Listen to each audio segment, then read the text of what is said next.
about obesity. According to the stateofobesity.org, adult obesity rates extend 35% in 5 states, 30% in 25 states, and 25% in 46 states. There's no question whether this is a huge problem in America. The claim I'm making today is that taxing unhealthy food will encourage healthy eating.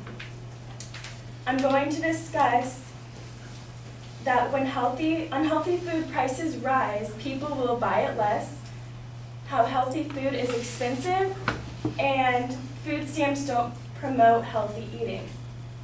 In a 20-year-old study done by 6 doctors with PhDs, they tracked people's weight, their height, and blood sugar levels, and they also tracked changes in food prices during the same time. They found that increases in prices of soda and pizza were associated with decreases in consumption. Researchers found that for every 10% increase, there was a 7% decrease in the number of soda calories consumed, and 11% decrease in pizza consumed. Researchers suggested that an 18% surcharge on soda and delivery alone would reduce calorie consumption by 56 calories per person a day, which would mean a weight loss of 5 pounds per year. Unhealthy food would be bought less according to this study. They also showed that calorie consumption would decrease with unhealthy foods, ultimately declining obesity and improving public health. The World Health Organization and Agricultural Organization report that pricing of healthy foods were key considerations in the prevention of obesity. The inexpensiveness of unhealthy foods relative to fresh produce is thought to be an important contributor to the overconsumption of junk food. Accordingly, increasing the price of junk food, consumers would reject unhealthy foods and favor more energy-dense, healthy foods. Processed foods tend to be less expensive than fresh foods because the government subsidizes the producers of corn and wheat, which are the main ingredients in processed foods. According to the New York Times, between 1995 and 2010, the government spent about $170 billion in agricultural subsidies to finance the production of these foods, which these products are turned into cheap products that produce obesity. Subsidizing these foods is creating people to be obese because corn, soybeans, and wheat are converted into high sodium processed foods that have high calories, that create juices or soft drinks. This subsidized foods also damage the public health and increase medical costs. Subsidized foods are cheaper, however, making it more convenient for lower income families to buy healthy food because they can't afford anything else. In an article by Pam Fiesler, she interviewed a mom named Connie Williamson who lived on food stamps and had about $600 a month to feed her husband, her 2 teenage daughters, and herself. She said it was hard to eat healthy because she said she would spend half a budget on fruits and vegetables in a week easily, and if it was cheaper, more people would buy them. If healthy foods were cheaper, I believe families would buy healthy food because they want what's best for their loved ones. Lower income families would buy healthier foods. Diana Cassidy, an assistant of public health services at the University of California, Davis, studied the average cost of fruits and vegetables based on a 1995 dietary guidelines.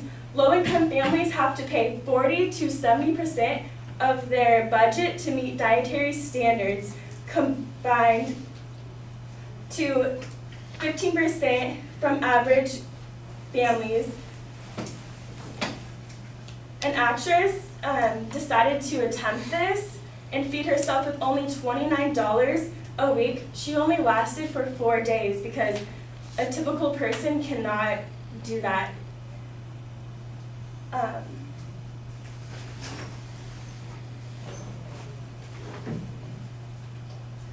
Many Americans cannot realistically afford to eat fresh food. In a National Center for Biotechnology Information, James A. Levine said it has been suggested that individuals live in impoverished regions have poorer access to fresh foods. He also mentions countries with the greatest rates of poverty have the greatest rates of diabetes. Taxing healthy foods would encourage healthier eating because healthy foods would be cheaper and more available to people. Obesity in the U.S. is extremely high because it has to do with people's access to healthy food, and people usually buy whatever cheapest. Again, when unhealthy food prices rise, people don't buy it. Healthy food is expensive, and food stamps don't promote healthy eating. Thank you.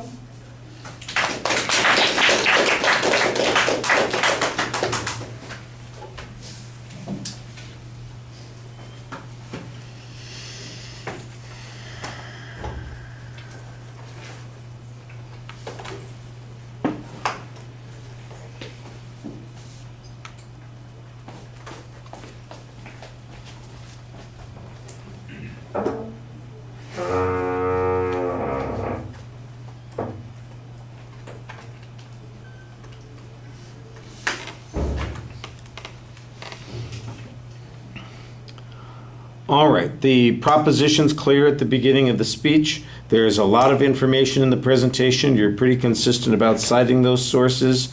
There's some good statistical information at the beginning. There's an explanation of some of the concepts as you go along.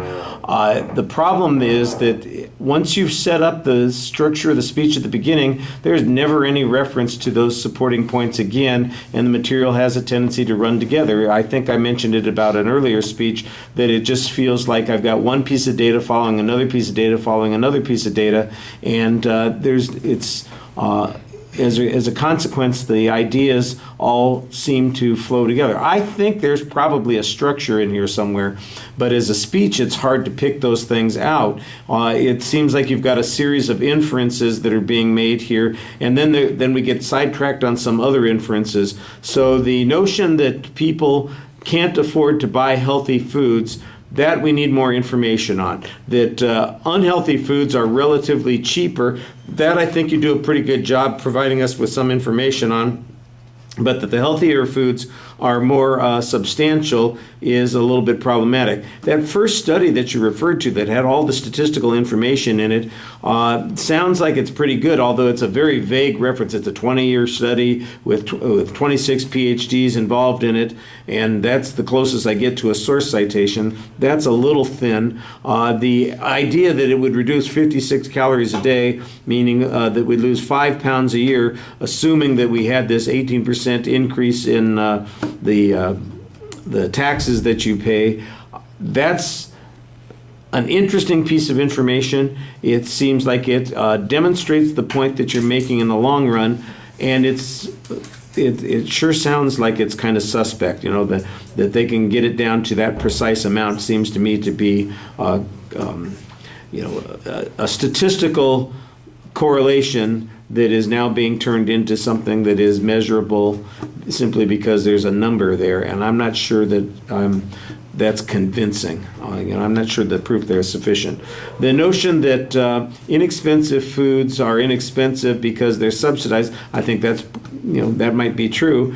That those foods are all unhealthy, that's mostly assumed in the presentation, and I think you need to do a better job of showing those kinds of things. I mean, you've got examples of people who are on food stamps who have to spend a huge amount of their money purchasing food, and the idea that processed food is cheaper than the fresh food needs to be demonstrated more.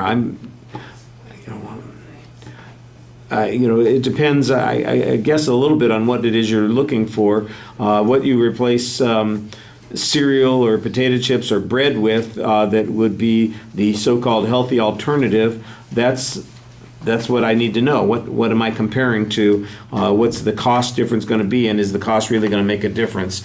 If you're talking about snacks, that's a different issue. People make choices based on cost. I think there is some impact on that. Like I said, it just kind of feels like it's all running together. And then we have one other little complication. It sounds like you're kind of unfamiliar with some of your own evidence, and you're struggling a little bit sometimes to get through some of the data and some of the terminology that's being used there. So it probably needed a little bit more practice as well. Okay, thank you.